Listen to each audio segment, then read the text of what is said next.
嗱，人哋幾百公里啊，我哋都係為咗食我呢隻鵝啊！嗱，我做呢隻鵝咧，一滴水都唔使放噶，連奧運冠軍武大靖啊，都食到舐舐你啊！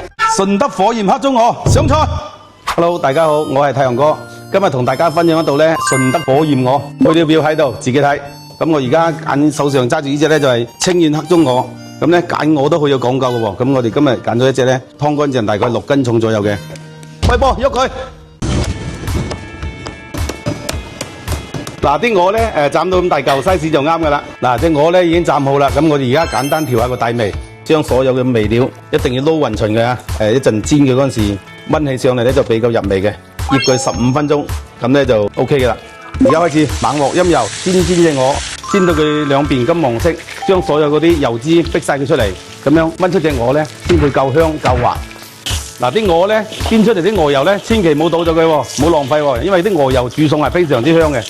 鵝已經煎好啦，咁我哋而家換隻鑊嚇，我哋加啲鵝油落去，然之後我哋將嗰啲薑爆香佢，再加埋啲乾葱。嗱，我哋而家將啲煎好嘅鵝倒落去。嗱，隻鵝咧已經炒香咗啦，咁我而家咧將自己調好嘅秘製醬料加埋落去。鵝咧炒到咁上下啦，咁咧我哋要放埋啲冰糖落去，因為啲燒酒咧佢會有一種酒味喺度，加啲冰糖落去磨翻隻味咧就非常之 good 噶啦。